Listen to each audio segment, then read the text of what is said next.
ನಿಗದಿತ ಠೇವಣಿ ಮೇಲೆ ಸಾಲ ಕೊಡಿಸುವುದಾಗಿ ಹೇಳಿ 50ಕ್ಕೂ ಅಧಿಕ ಗ್ರಾಹಕರಿಂದ 3 ಕೋಟಿಗೂ ಹೆಚ್ಚು ಹಣ ಸಂಗ್ರಹ ಮಾಡಿ ವಂಚಿಸಿರುವ ಆರೋಪ ಹಾಸನದ ಖಾಸಗಿ ಬ್ಯಾಂಕ್ ವಿರುದ್ಧ ಕೇಳಿಬಂದಿದೆ. ಸೂರ್ಯೋದಯ ಸ್ಮಾಲ್ ಫಿನಾನ್ಸ್ ಬ್ಯಾಂಕಿನಲ್ಲಿ ಅಕ್ರಮ ನಡೆದಿದೆ ಎನ್ನಲಾಗಿದ್ದು, ಬ್ಯಾಂಕ್ ಮ್ಯಾನೇಜರ್ ಎಚ್.ಎಸ್. ಪೂಜಾ ವಿರುದ್ಧ ದೂರು ದಾಖಲಾಗಿದೆ. ಎಫ್ಡಿ ಇಡುವಂತೆ ಹೇಳಿ ಕೋಟ್ಯಾಂತರ ಹಣ ಸಮೇತ ಮ್ಯಾನೇಜರ್ ನಾಪತ್ತೆಯಾಗಿರುವುದಾಗಿ ಆರೋಪಿಸಲಾಗಿದೆ. ಬ್ಯಾಂಕ್ನಲ್ಲಿ ಎಫ್ಡಿ ಇಟ್ಟರೆ 25 ಲಕ್ಷದಿಂದ 1 ಕೋಟಿಯವರೆಗೂ ಸಾಲ ಕೊಡಿಸುವ ಆಮಿಷವನ್ನ ಗ್ರಾಹಕರಿಗೆ ಬ್ಯಾಂಕ್ ಮ್ಯಾನೇಜರ್ ಎಚ್.ಎಸ್. ಪೂಜಾ ಹುಟ್ಟಿದ್ರು.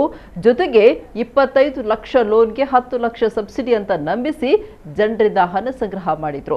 ಇವರ ಮಾತು ನಂಬಿ ಬ್ಯಾಂಕ್ನಲ್ಲಿ ಹಣ ಇಟ್ಟಿದ್ದು ಎಫ್ಡಿ ಮಾಡಿರುವ ಹಣಕ್ಕೆ ಯಾವುದೇ ದಾಖಲೆಯನ್ನ ಮ್ಯಾನೇಜರ್ ನೀಡದ ಆರೋಪ ಕೂಡ ಕೇಳಿಬಂದಿದೆ. ಗ್ರಾಹಕರು ಹಣ ವಾಪಸ್ ಕೇಳಿದ್ದಕ್ಕೆ ಕೆಲವರಿಗೆ ಚೆಕ್ ನೀಡಿ ಪೂಜಾ ಎಸ್ಕೇಪ್ ಆಗಿದ್ದಾರೆ ಎನ್ನಲಾಗಿದೆ. ಅವರ ಬಂಧನಕ್ಕೆ ಆಗ್ರಹಿಸಿ ಗ್ರಾಹಕರು ದೂರು ನೀಡಿದ್ದಾರೆ.